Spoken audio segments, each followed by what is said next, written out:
Io non penso che la vicenda Alitalia sia frutto solo di errori gestionali. Io penso che ci sia un disegno politico pianificato. Alitalia ha confermato sostanzialmente il suo bacino di riferimento in termini di passeggeri, che nell'anno 2016 è di circa 23 milioni di passeggeri, quindi un vettore in assoluta salute. Ora, qual è il problema? Noi lo facciamo risalire a un diktat europeo. La Di Palacio nel 2000 diceva che in Europa sarebbero rimasti 3 vettori a fare traffico globale: Lufthansa, British Air France, i vettori dei paesi di serie A, sì, che peraltro hanno una partecipazione pubblica elevatissima, certo, non solo Air France ma anche Lufthansa, e gli altri sarebbero rimasti a fare traffico ancillare. Alitalia ha fatto il traffico ancillare per Air France durante la privatizzazione della cordata dei capitani coraggiosi, fa traffico ancillare per Abu Dhabi durante il periodo degli arabi. Comunque il fallimento è arrivato, siamo all'epilogo. Il piano è un piano di riassetto finanziario, non è un piano industriale.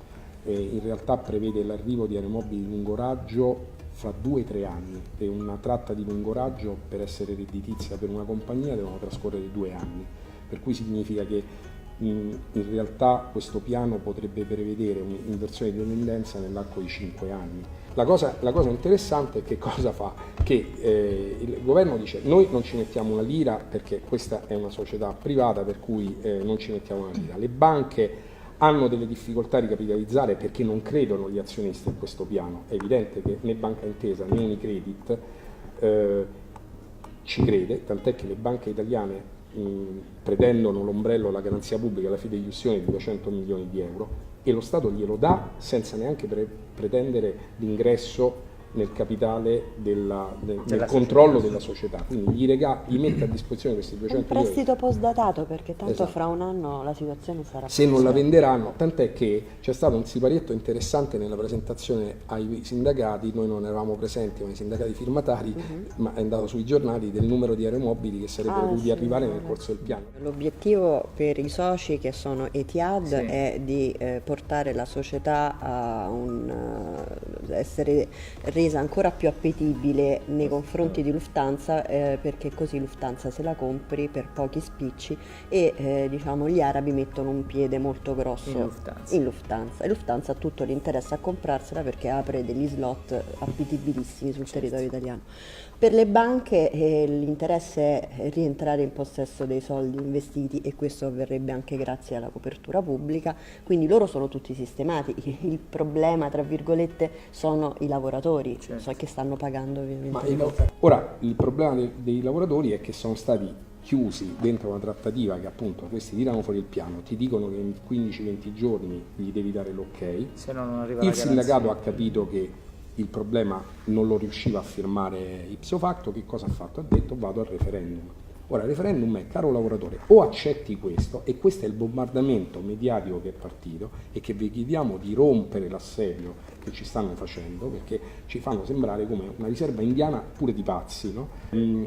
Questi lavoratori, caro lavoratore, o accetti sta roba qua, oppure noi porteremo al fallimento, saranno ancora più gravi. Se non lo accetti, ci avrai solo la ex disoccupazione, la NASPI. Allora noi quello che diciamo è: cioè, è inaccettabile che una categoria in un settore strategico, in un settore che cresce di anno in anno, sia messa in un recinto e l'unica possibilità che ha è quella di suicidarsi, no? Noi abbiamo fatto un comunicato che dice, appunto, ci hanno messo il cappio al collo e pretendono che te lo stringi pure da solo.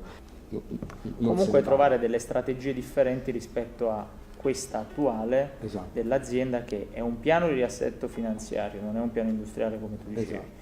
È un piano che dal punto di vista anche dei lavoratori li tiene sotto ricatto in questo momento, perché voi state andando a votare ad un referendum in cui ci auguriamo che ognuno voti con coscienza e personalmente per la propria opinione, però come hai detto tu c'è un cappio al collo, no?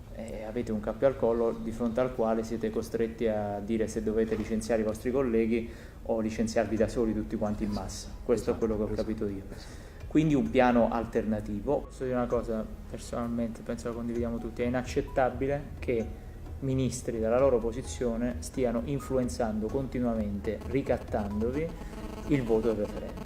Cioè deciderete poi come personale cosa votare in maggioranza, chi sarà maggioranza e chi minoranza, però che ogni giorno dobbiamo vedere dei ministri che fanno terrorismo psicologico su una consultazione aziendale dove gli attori non hanno la potenza mediatica, certo, o la potenza di esternazione di un ministro, vuol dire che a questo punto facevano prima a non farlo proprio il referendum, no? Se dovevano mettersi a fare terrorismo psicologico ogni giorno. Non dico che non si dovesse fare, ma dico dal punto di vista dell'atteggiamento li abbiamo già visti all'opera tante volte quando hanno sabotato i referendum in passato, hanno provato ad influenzare votazioni addirittura con esternazioni dell'ex Presidente della Repubblica. Una cosa la dobbiamo dire, di lasciare serenità ai lavoratori di decidere, cioè voi vi dovete leggere l'accordo e decidere su quell'accordo e decidere sì o no. Se invece c'è un ministro che dice domani mattina vi radiamo al suolo perché siete quelli che se doveste votare no vi radiamo al suolo, questo non è accettabile. Senti.